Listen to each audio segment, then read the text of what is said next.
Using the new Amazon workflow system to add inventory and create shipments can be a little bit of a challenge at first, but it's not too bad. Once you learn the system, it actually goes pretty smoothly. You start at your dashboard and you click on Inventory, Add a Product. Then you want to enter your product's UPC code by typing it in or scanning. You see, in this case, we have a choice of two different items that we could choose from, or the same item, but in different size quantities.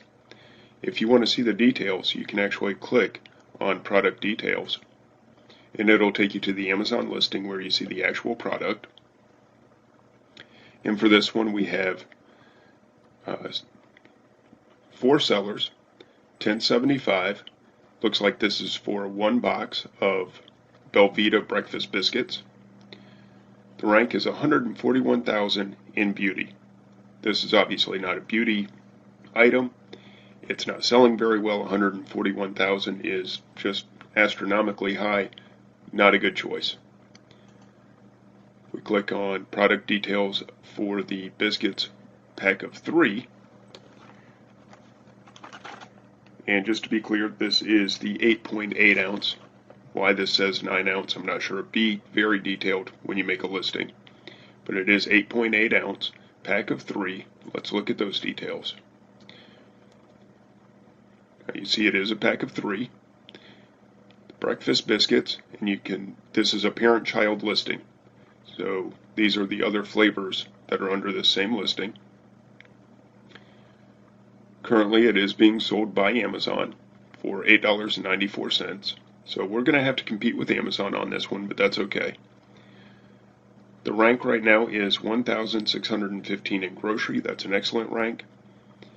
And hopefully Amazon would sell out of these at some point. You see over here, the next lowest price is $16.18. And that is eligible for Prime shipping. So that is a fulfilled by Amazon item. So that's the listing we're going to go with.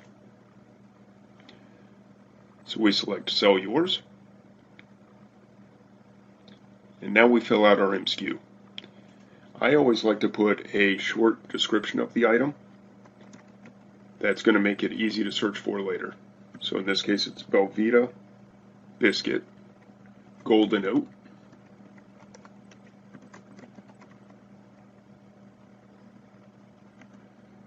This is a 3-pack, and since this was a 2-for-1 at Publix, we got them relatively cheap. It looks like these were $1.85 for each box. So you could either round that to $6, or I'll be a little more exact, bring up the calculator, $1.85 times 3. It's $5.55. So I'm going to put that at the end of the MSKU.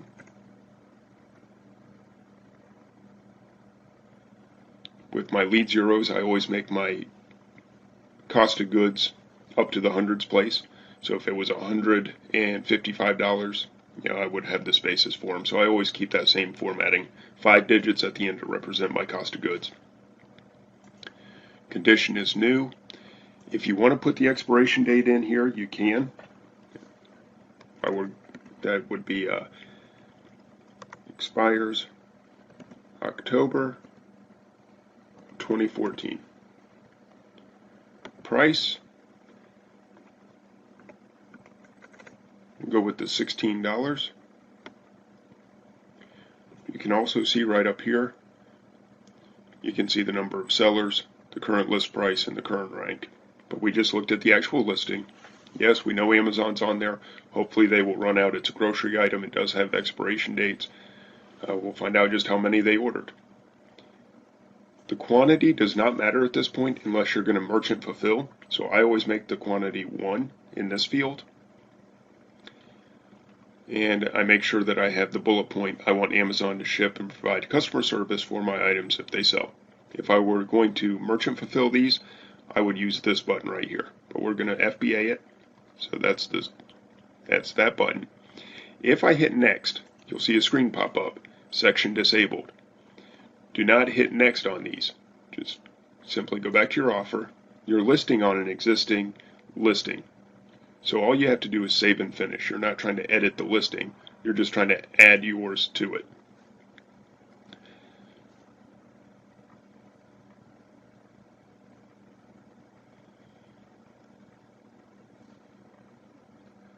Okay, and if you have to change the shipping address, now this is the address that my team member ships from, so we're going to ship from another address, and I am going to select my own address.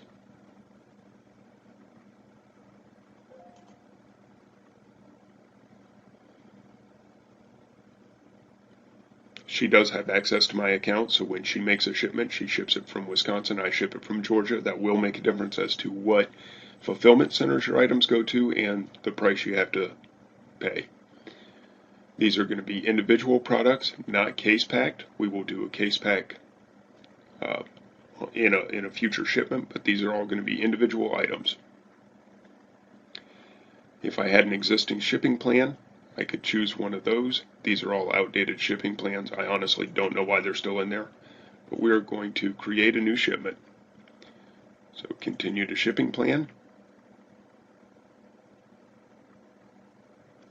And that is now part of the plan. If I were going to do replenishables, I could go into add a product, and I will get to that later in the shipment as well. But for right now, stop. Do not go any further. You've simply said, I am going to send these in. Now I would go right up to the inventory, add a product, and let's select our next product.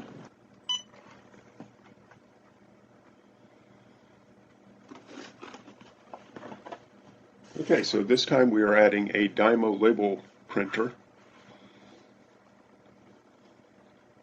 And again, we have to find exactly which one matches ours. And this is the 450 twin turbo. So let's go to the product details and we'll see if this is the correct one.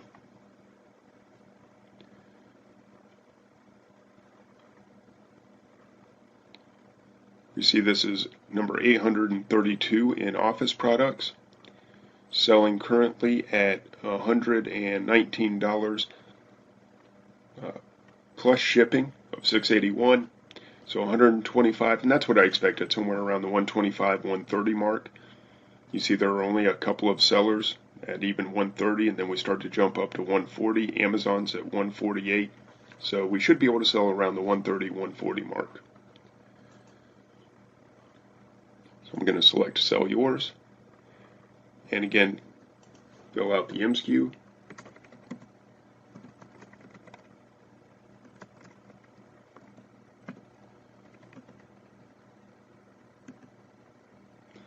And I paid $54.99 for this.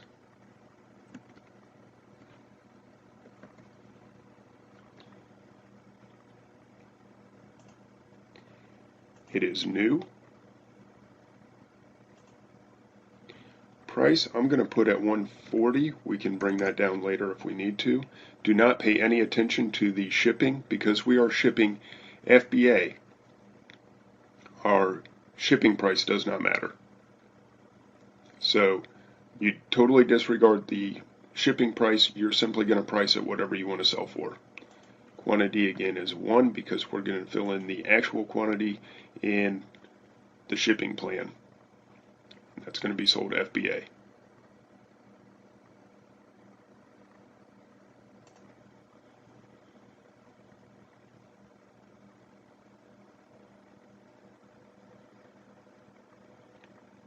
Now, we do not want to create a new shipment since we already have, or a new shipping plan, since we already have a shipping plan in place. So we're going to add to existing, and now you see our plan that we just created is available. So we're going to add to that plan. And there's the breakfast cookies that we just put in there, and now our label writer. We're going to continue this process all the way through until every product is added. Now, one product that I do have to add that is already in inventory So it's going to be a replenishment, or yeah, it's a replenishment. They are some kitchen shears. There are two ways to list something that has already been sold, that you have already sold before. You can either go to add product right here,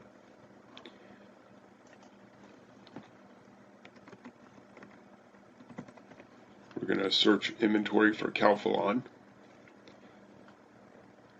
and here they are, standard kitchen shears. You see that's my MSKU, everything's already laid out, we're just going to add another one in there. And you could continue to search for any other replenishments that you have. But we're just going to stop there, and you see that's already been added in now. The other way to do it would be to go to Manage Inventory, search for Calphalon up here. This is why I try to put my MSKUs with very searchable terms, or easy to search terms.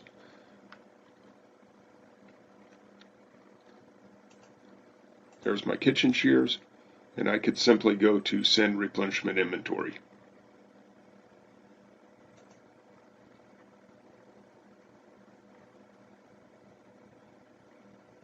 And if I wanted to, I could add those. Since they're already in, I am simply just going to back out of this by going back to my inventory.